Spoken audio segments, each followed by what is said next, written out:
Welcome back to another video.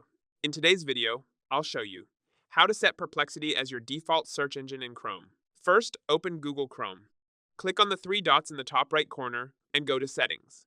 Then select Search Engine and click Manage Search Engines.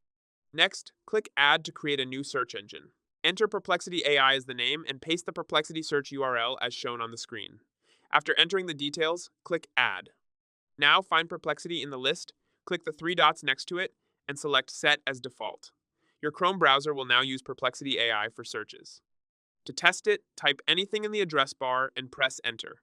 The search results will open in Perplexity. If you still want to use Google Search, edit the Google Search engine and change its shortcut to @G. Save the changes. Now, whenever you type @G followed by a space in the address bar, you can search using Google. This way, you can easily switch between Perplexity AI and Google Search. That's it. T that S it. If you found this video helpful, don't forget to like and subscribe.